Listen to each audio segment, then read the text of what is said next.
তাহলে মরণ আসা পর্যন্ত ইবাদতের সময়, মরণ আসলে আর কিন্তু ইবাদত করতে পারবেন না। এখন কথা হলো মরণ আসবে কবে? সূরা লোকমানের 34 নম্বর আয়াতে আল্লাহ বলেন 5টি বিষয় আল্লাহ ছাড়া কেউ জানে না। ইন্নাল্লাহা ইনদাহু ইলমুস সাআহ, 1 নাম্বার কিয়ামতের জ্ঞান এটা আল্লাহর কাছে আছে। ওয়া ইউনাজ্জিলুল গায়স, বৃষ্টি আল্লাহ নাজিল করেন, বৃষ্টি কখন কি পরিমাণ হবে এটা আল্লাহ জানেন। 3 নাম্বার ওয়া ইয়ালামু মা ফিল আরহাম, মায়ের পেটে রেহেবের সন্তান ছেলে না মেয়ে, তার ভাগ্য কি হবে, সে বড় হলে কি হবে, সুন্দর হবে না কালো হবে, কতদিন বাঁচবে, কবে মরবে, সব জানেন কে? আলট্রাসোনোগ্রামে যেটা ধরা পড়ে এটা কিন্তু রূপ আসার পরে, রূপ আসার আগে না। রূপ আসার আগে এটা ছেলে হবে না মেয়ে হবে এটা একমাত্র কে জানেন? আল্লাহ। এ গেল 3 নাম্বার। 4 ওয়ামা তাদরি নাফসুম মাযা তাকসিবু গাদা, কোন মানুষ জানে না সে আগামীকাল কি উপার্জন করবে। 5 ওয়ামা তাদরি নাফসুম বিআইয়ি আরদিন তামুত, কোন মানুষ জানে না কোথায় সে মৃত্যুবরণ করবে। তাহলে মৃত্যু কবে হবে এটা মানুষ জানে না, এটা জানে কে? আল্লাহ। বলেন মৃত্যু হবে এটা কেউ জানে না, কে জানে? আল্লাহ।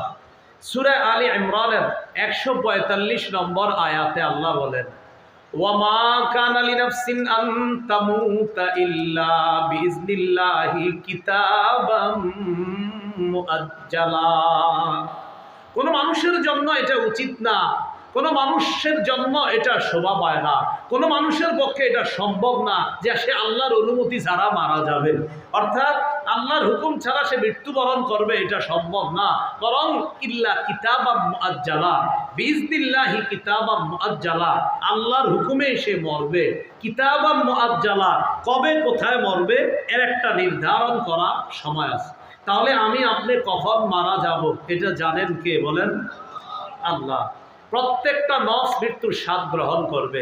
সূরা আনকাবুতের 57 নম্বর আয়াতে আল্লাহ বলেন কুল্লু নাফসিন যায়িকাতুল মাউত, প্রত্যেকটা নফস মৃত্যুর স্বাদ গ্রহণ করবে। সূরা নিসার 78 নম্বর আয়াতে আল্লাহ বলেন আইনামা তাকুনু ইউদরিকুমুল মাউত, তোমরা যেখানে থাকো মৃত্যু তোমাদেরকে পাকড়াও করবে, এতে কোনো সন্দেহ নাই। সূরা আহজাবের 16 নম্বর আয়াতে আল্লাহ বলেন কুল লা ইয়ানফাকুমুল ফিরারু ইন ফারারতুম মিনাল মাউত আবিল কাত, নবী আপনি বলেন মৃত্যু থেকে এবং হত্যা থেকে যতই পালিয়ে বেড়াও এই পালানো তোমাদের কোনো কাজে আসবে না। মৃত্যু থেকে যতই পালিয়ে বেড়াও এই পালিয়ে বেড়ানো তোমাদের কোনো কাজে আসবে না, মৃত্যু তোমাকে পাকড়াও করবে, এতে কোনো সন্দেহ নাই। সূরা আরাফের 34 নম্বর আয়াতে আল্লাহ বলেন ওয়ালিকুল্লি উম্মাতিন আজাল ইযা জাআ আজালুহুম ফালা ইস্তাখিরুনা সাআ ওয়ালা ইস্তাকদিমুন, প্রত্যেকটা মানুষের মৃত্যুর সময় নির্ধারণ করা, যখন তার মৃত্যু এসে যাবে আগেও হবে না পরেও হবে না, ওই সময় মৃত্যুবরণ করবে যখন তার মৃত্যুর সময় নির্ধারণ করা। সূরা ইউনূসের 49 নম্বর আয়াতে আছে লিকুল্লি উম্মাতিন আজাল, আরফের 34 আছে ওয়ালিকুল্লি উম্মাতিন আজাল, আর ইউনূসের 49 নম্বর আয়াতে আছে লিকুল্লি উম্মাতিন আজাল, প্রত্যেকটা মানুষের মৃত্যুর সময় নির্ধারণ করা। বিশ্বাস করেন আমার আপনার আমাদের সবাই মৃত্যুর সময় নির্ধারণ করা। হযরত মাওলানা মুফতি মুফিজুল ইসলাম রহমতুল্লাহি আলাইহি চলে গেলেন, অথচ ওনার উস্তাদ বয়ান করছে। উস্তাদ বয়ান করছেন তো উস্তাদের আগে ছাত্র বিদায় নিচ্ছে। হ্যাঁ, এজন্য ছাত্র আগে মরবে না উস্তাদ আগে মরবে, বাবা আগে মরবে না সন্তান আগে মরবে, এটা জানে কে? আল্লাহ। কত বাবা সন্তানের লাশ কাঁধে নিয়েছে, কত বাবা এটা নিয়েছে, এটা বাবার জন্য কষ্ট, অনেক কষ্ট, আসলে কষ্ট, কিন্তু সন্তান ও বাবার লাশ নেওয়া এটাও অনেক কষ্ট। আল্লাহ সব বাবা যারা কবরে আছে সেই বাবাদের কবরগুলো আল্লাহ জান্নাতের বাগান বানান। বলছিলাম প্রত্যেকের মৃত্যুর সময় নির্ধারণ করা, আগেও হবে না পরেও হবে না, ওই সময় মৃত্যুবরণ করতে হবে।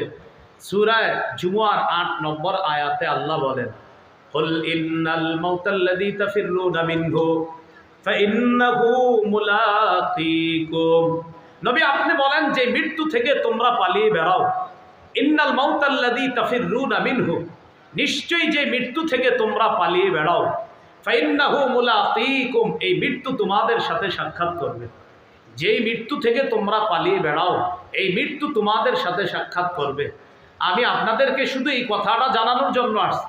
একজন মানুষের মৃত্যুকে কেন্দ্র করে এখানে উপস্থিত হলাম, তার মৃত্যুকে কেন্দ্র করে তার জন্য দোয়া করব, আল্লাহ যেন তাকে জান্নাতবাসী বানান, এই দোয়া তো করবো। তো আমার আপনার প্রত্যেকের একটা শিক্ষা যে একজনের মৃত্যুর স্মরণে এখানে উপস্থিত হলাম, আগামীকাল আমার আপনার মৃত্যুর স্মরণে যে অন্য উপস্থিত হবে না, এটার কি নিশ্চয়?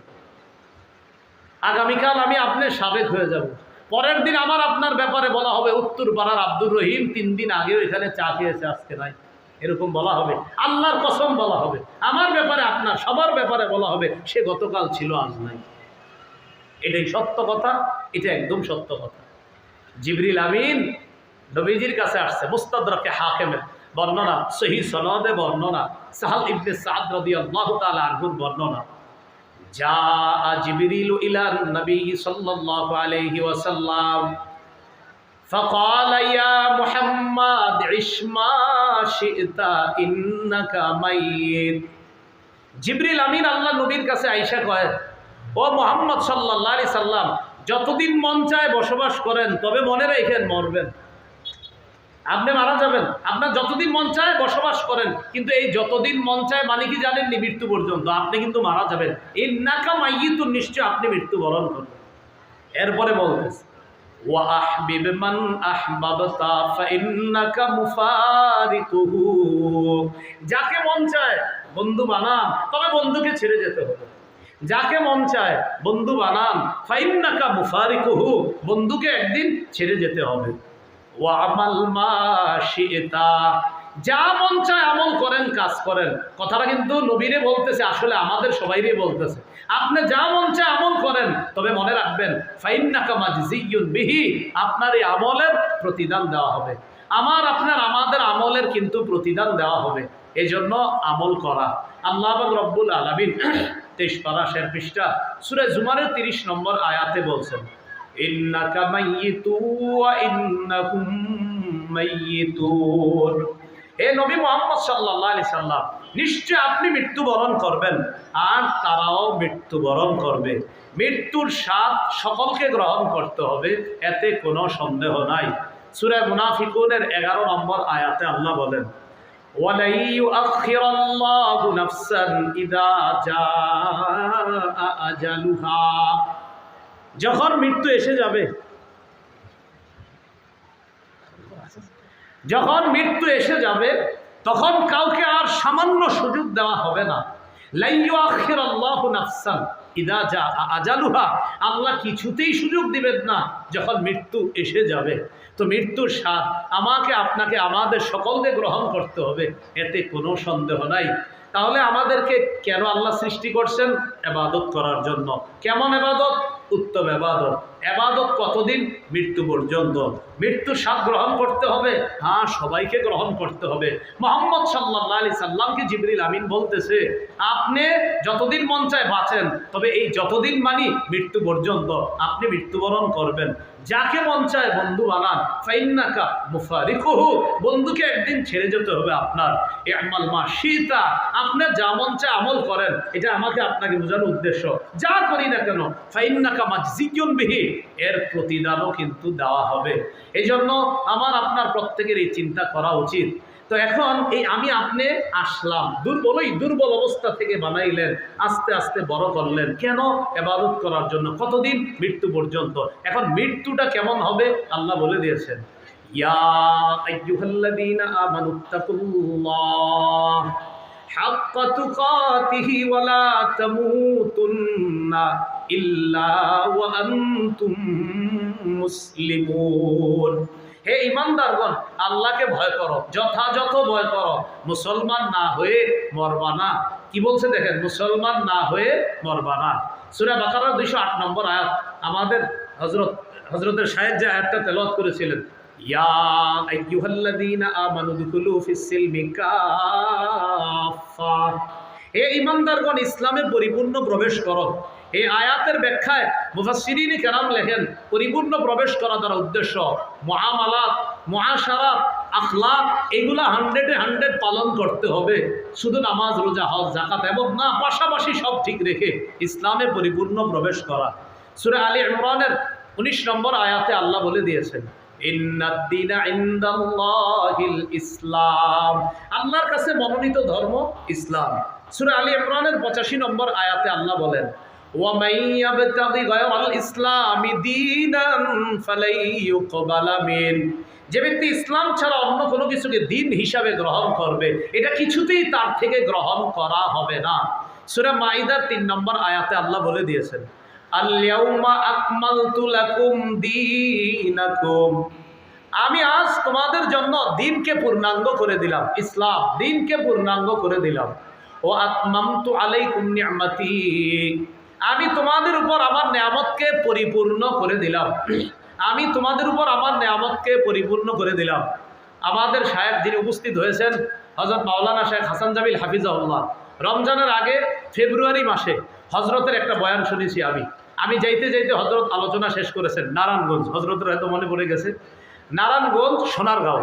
তা আমি যাওয়ার আগে হজরত ঠিক এই আয়াতের উপর আলোচনা করতেছিলেন আল-ইয়াউমা আকমালতু লাকুম, এই আয়াত দিয়ে হজরত সেদিন বেদাত কি জিনিস এটা বুঝাইতেছিলেন, আমার পুরা মনে পড়তেছে। তো এই আয়াতে আল্লাহ পাক রব্বুল আলামিন বলেছেন আজ আমি তোমাদের জন্য দিনকে পূর্ণাঙ্গ করে দিলাম আর তোমাদের উপর আমার নেয়ামতকে আমি পরিপূর্ণ করে দিলাম। এখন দেখেন দিন ইসলাম, এই ইসলাম আমরা পেয়েছি। তো আল্লাহ বলতেছেন মুসলমান না হয়ে তোমরা মরবা না। বাস মুসলমান কিভাবে থাকবো মরণ পর্যন্ত? সূরা হাশরের 7 নম্বর আয়াতে আল্লাহ বলে দিয়েছেন মা আতাকুমুর রাসূলু ফাখুযু, মুহাম্মদ সাল্লাল্লাহু আলাইহি সাল্লাম যা দেন তা গ্রহণ করো, ওমা নাহাকুম আনহু ফান্তাহু, যা থেকে নিষেধ করেন তা থেকে বিরত থাকো। বাস মুহাম্মদ সাল্লাল্লাহু আলাইহি সাল্লাম যা দেন এটা গ্রহণ করা, যা থেকে নিষেধ করেন এটা থেকে বিরত থাকা। এজন্য আমরা সবাই যেন মুসলমান পরিচয়ে দুনিয়া থেকে আমরা যাইতে পারি। সবাই যেন, বিশেষ করে আজকে যার জন্যই আয়োজন, হযরত মাওলানা মুফতি মুফিজুল ইসলাম রহমতুল্লাহ হজরত সহ হজরতের সন্তানাদি পরিবার, এখানে আমরা যারা, আমরা সবাই যেন ঈমান ইসলাম নিয়ে একসাথে আবার জান্নাতে আমরা দেখা করতে পারি। আল্লাহ তৌফিক দান করেন। সুবহানাল্লাহি ওয়া বিহামদিহি, সুবহানাকাল্লাহুম্মা ওয়া বিহামদিকা আশহাদু আল্লা ইলাহা ইল্লা আনতা আস্তাগফিরুকা ওয়া আতুবু ইলাইক। আমরা কেউ উঠবো না, হযরত আলোচনা করবে ইনশাআল্লাহ, মুনাজাত হবে, এরপর আমরা যাব। আমরা যেই জন্য আজকের আয়োজন মুনাজাত, হযরতের স্মরণে আপনার দোয়া হবে, দোয়াটা করে আমরা ইনশাআল্লাহ যাব। আলহামদুলিল্লাহ, এই পর্যায়ে আমাদেরকে আমাদের হযরত মাওলানা মুফতি আরিফ বিন হাবিব সাহেবকে সম্মাননা পাগড়ি পরিয়ে দিচ্ছেন। আমাদের বাংলাদেশের গৌরব, হাজারো লাখো উলামায়ে কেরামদের হৃদয়ের স্পন্দন আল্লামা হাসান জামিল দামাত বরকাতুহুল আলিয়া। লিল্লাহি তাকবীর। আমরা একটু জোরে আওয়াজ করতে পারি না? লিল্লাহি তাকবীর। আলহামদুলিল্লাহ।